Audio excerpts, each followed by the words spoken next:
Once again, I'm fishing at the Ovens River. Early morning session, absolutely beautiful. Very, very calm. The water's flowing. It's slowed down a little bit, I think, from what it was flowing in the last couple of days. I just cast in. I've got some cheese on one rod. I've got worm on the other. I'm trying to target some of the species here, Murray Cod, if there was any yellow belly in here. But the cheese is really very much for the cod. I'm hoping I might catch something with that.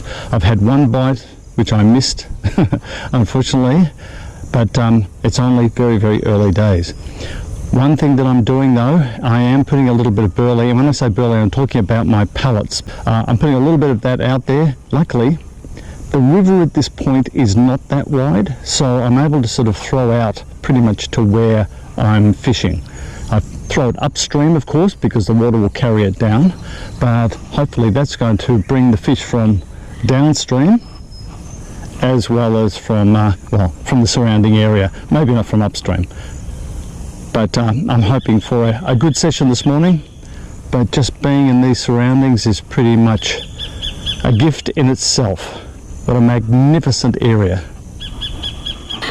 Okay, now I'm hoping this is a cod. I really don't know. I mean, it is on cheese. Oh, he's not under a snag, is he? No, he's all good. So let's just see what we've got here. Really hoping this is a cod. I've caught quite a few carp, but the cod is what I'm after. Let's just have a look. Come on, be a cod. Be a cod, please. It's a cod. Not a big one. Not a big one by any means, but it is a cod, thankfully. Hooray. Just get my net. Now I'm really not going to handle this fish. I want to make sure he survives and everything, so we're just getting back into here. This is a very, very soft net, so this shouldn't injure him at all. Ah, beautiful, absolutely beautiful.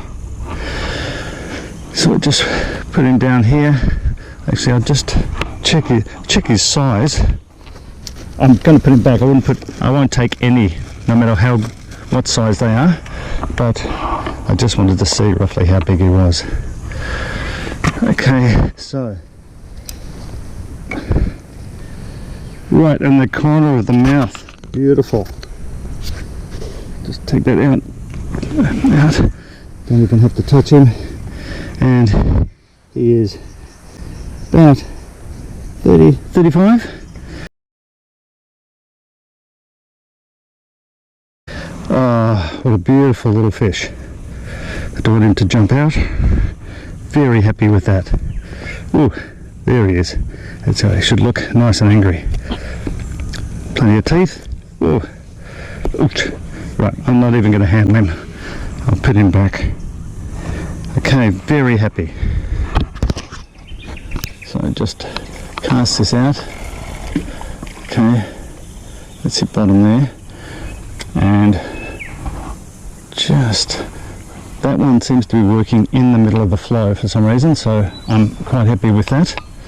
Just put that back there.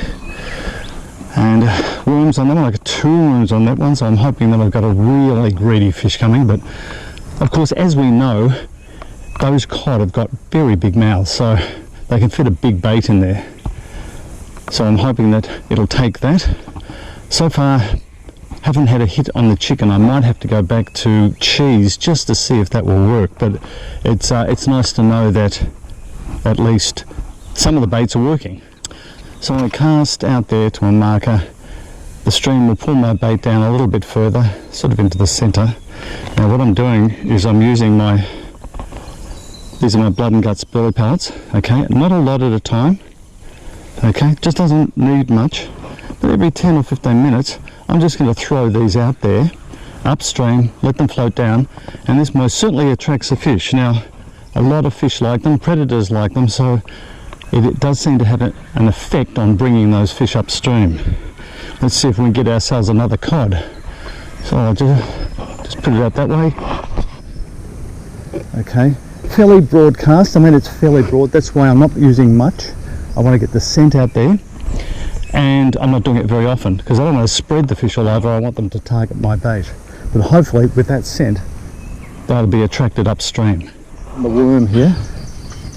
Whoa, branches falling out of trees, but let's see what we got here. Really hoping it's another cod, and it is. Small one, but another cod. Beauty. Small thing, unfortunately, but I'm still happy to catch a cod. Okay, see that there, little fella, beautiful. Just get my net again.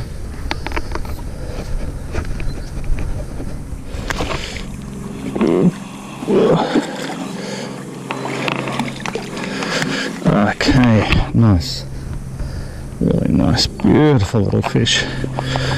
And this is a wild fish, so they're not stocked here at all. So this is born here, born in these waters. Little fella, beautiful, like that big worm too. Caught right in the corner of the mouth. Beautiful. Down there is where my fishing rods are, and that's at the water level at the moment, which is a little bit elevated with all of the rain they've had. But I want to show you this. Have a look at this.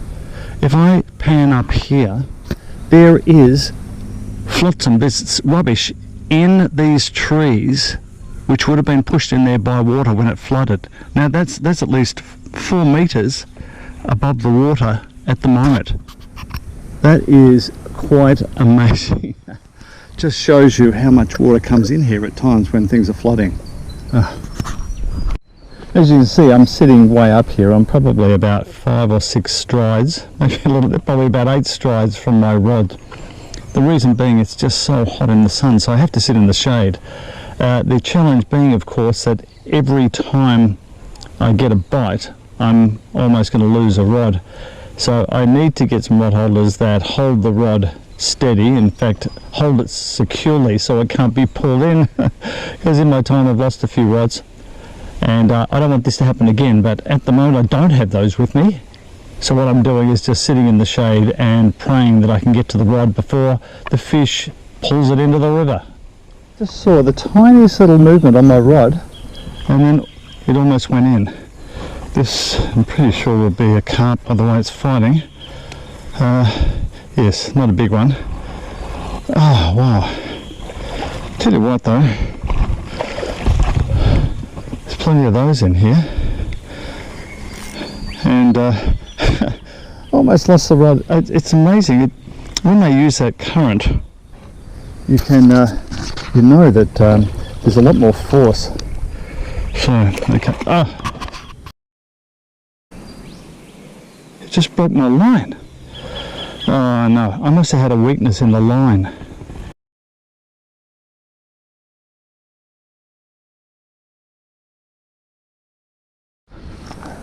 So this went for a very big run very quickly. Luckily I had my rod, I had a stick holding my rod down because it would have gone into the water otherwise. This is a carp. If it was a cod it'd be fantastic, but no, it is not. Okay, I think I've got it out of the sticks and everything else now. Okay. Wow, I fight so well, and the current, as you can see, it's with the current, so making my job pretty hard. And of course, they're always a sizable fish.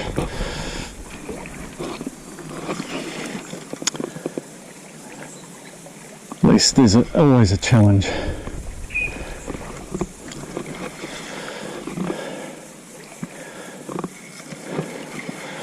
Lovely. Jeez. I mean, some of these are so big. No wonder they do so much damage to the waterway. I mean, they could fit a golf ball in their mouths, and you know, they're weighing sort of, I don't know, between 5 and 8 kilos sort of on average. So that's a lot of destructive power there. So we just we need to get these out. Look at that, big fella. Okay, I'll just get my net. I had just dried my net out. Oops, he's on a stick there. This is how I lost one before. broke off over that stick. There we go. So just, oops, just get the old net. Luckily I've got it waiting for me somewhere. Here it is. Whoops, just stood on my other rod. Fantastic. Okay, there we go. There's at least 7 kilos there, I reckon. Wow, big fish. Just got to watch the other rod. You don't get much time to react, and these carp could easily take that in. And sometimes the fishermen connected to them. Oh, there we go. Just get him out of my net. They've got this, their top dorsal fin is serrated. I'm not sure why that is. Maybe it's for predators, to try and dissuade predators from eating them.